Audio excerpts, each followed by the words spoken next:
and welcome to Tech Talks, the People and Planet podcast. Today, I'm joined by Dylan Baxter, founder and CEO of sustainable manufacturing business PlantSwitch. Hi, Dylan. How are you?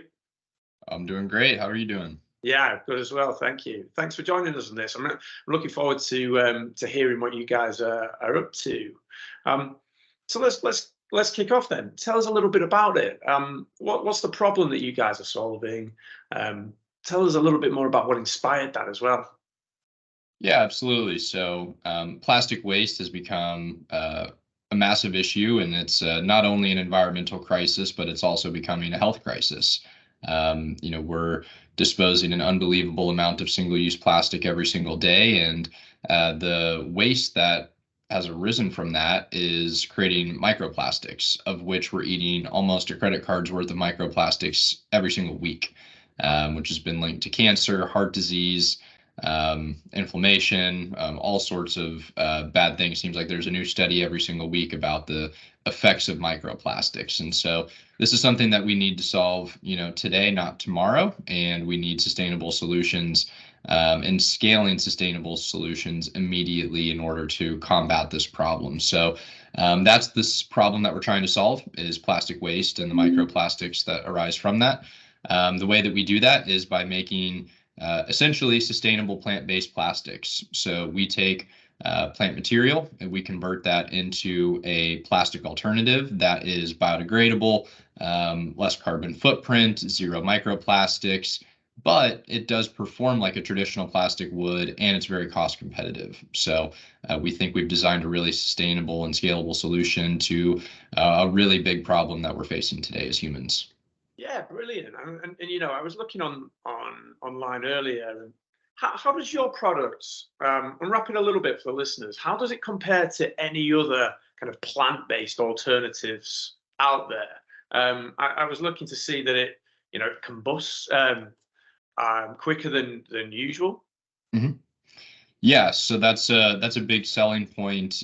Our material can compost in just one of your countertop composters that you can buy online in as little as 8 hours. And then in a more commercial compost pile, you're looking at a matter of a few months. So this does not persist in the environment. It goes away, and it doesn't create any microplastics or toxic chemicals from its degradation, which is obviously pretty important if you're trying to solve the waste problem. Yeah. And then, from a commercial and business standpoint, the performance is really great, really mimics what you would see with traditional plastic. The price is much less than other plastic alternatives have been today, which is really important for larger corporations. So we've designed everything with the mindset of, we want this to be not only the best environmental product, but also the most scalable and economical product as well. Sure. And I guess if that's scalable, it will benefit the environment from there on in anyway, because more businesses will be able to take that on. Yeah, that's the way that we look at it. The more plastic that we can replace, the bigger impact that we're going to have. So how does the process work then? You take the kind of waste products from plants, husks and things like that, and you turn it into a resin. Is that right? Yeah, so that's another key differentiator in our product is, you don't want to create another problem by trying to solve one. So Sure. You don't want to be using a feedstock that is used for food sources or other, value-added purposes, right? And so we picked feedstocks that are actually waste streams of major food production. So if you think about rice production, rice husks are a major byproduct of that, where they don't have much value add or purposes after that.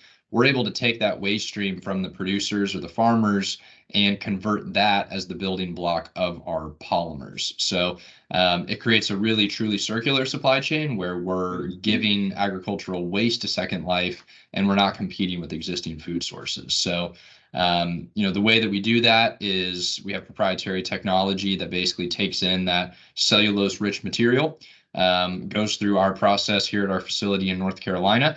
And then we convert that into a plastic or a bioplastic resin that can be used with existing plastic equipment. So, the traditional injection molding machine, just like you would put in regular plastic, instead you're just putting in our material as a direct substitute, and then it can make a part like, the fork that you see here. Yeah, awesome. And so you kind of answered my next question.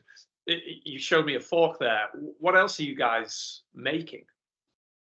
Yeah, so we're a material science company making the raw material, but some of our partners are taking our material and using it to make things like forks, knives, and spoons, which is kind of how we got started, and then also looking at things like coffee pods and capsules, containers, lids.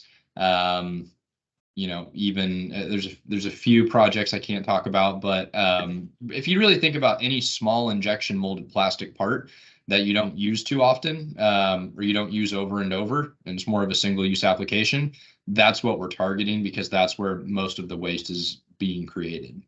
Yeah, nice. And you kind of think the application of this is so much. You could pretty much make anything that you wanted to.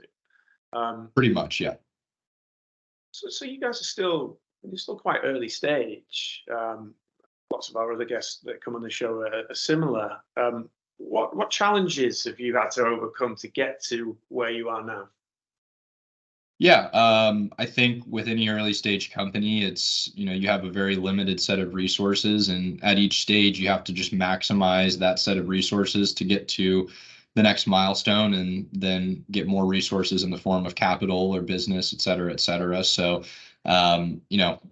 raising capital in the last year and a half, 2 years has been quite difficult. It's been a different story than 2021. Overcoming that was a major challenge, and it took a long time to get the raise finished up the way that we wanted to, so that was difficult. And yeah, I think it's a different type of business. It's not a software company with 90% margins and no capital expenditure. No, we have to go build a facility to make much lower margin than you would on a SaaS platform. So getting capital to do that is a different ball game. So yeah, I think overcoming that has been kind of the big hurdle. And now that we're on the other side of that, there's a lot of execution hurdles and things like that. But at least now we have the resources to go do what we need to do. Absolutely. So how do you arrive at building this then?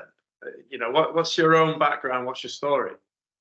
Yeah, so a bit of a non-conventional route to, having a material science company. I originally played golf in college. That was really my main focus. I wanted to play professionally. Always had a love for engineering. I did it in high school, but then when I went to college, didn't really have time for the whole engineering workload and golf at the same time. So I majored in finance and quantitative trading.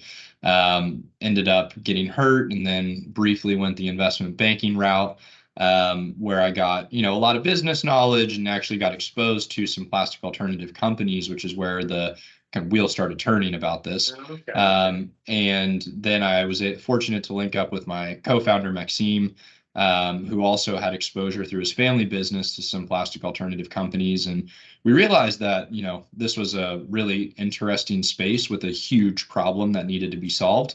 And we wanted to do something in it. So we started the company with basically bringing some products that we found overseas that were good quality, eco-friendly products to the US, and starting to kind of build a business of distributing those, like straws, forks, knives, and spoons. What we realized pretty much immediately after doing that was that the raw materials to make plastic alternative products were severely lacking, let's say. Yeah. There wasn't a real solution in the market of, hey, is this actually cost competitive? Is it truly eco-friendly? And does it really work the way that it needs to work?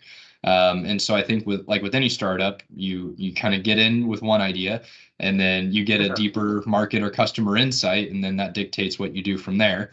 And that's exactly what happened with us. We realized that there needs to be a better raw material on the market. We ended up raising capital and hiring a really talented team to develop the technology that we have today, which has all been centered around how do you make a economically scalable plastic alternative. And after lots of research, lots of really smart people working on the problem, and a good amount of capital raised, we're to where we are today, which is commercializing it through a full-scale production facility. Awesome. Yeah, I mean, it sounds really good. And so how did you come about finding the people to actually develop this? Yeah, so we set out on our own, without a polymer background, and we're just researching, talking to manufacturers, just trying to get it into the industry as much as we could. Through that, we were able to meet, smart people that had deep backgrounds in polymer chemistry and polymer engineering, and kind of sold them on the vision of, look, we want to do this in a different way, and we want to shake things up. And we have the capital to do it, and so we were able to recruit the experts, and they've kind of taken the ball and ran with it from there. Yeah, I love it. Last question then. What's next? Anything exciting to share with the listeners? Yeah, a ton of exciting stuff happening for us right now. Just finished our most recent capital raise, and with that, we've been launching our first commercial production facility, which is here in North Carolina. So that comes online probably by the end of the month. So we're really at the final stages of getting that operational.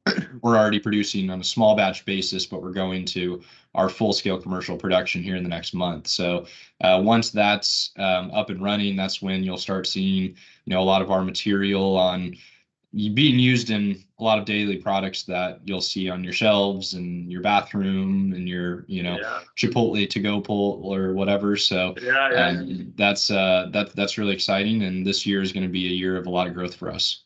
And are you focusing on the US only at this stage in terms of commercialization?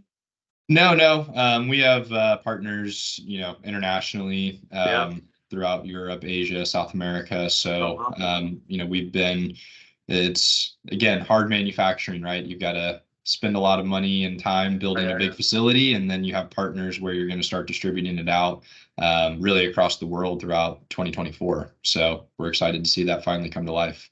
Exciting times ahead. Dylan, very exciting. For joining us. Yes, thank you. Really insightful. Dylan Baxter from PlantSwitch. Thanks again. Thanks for having me.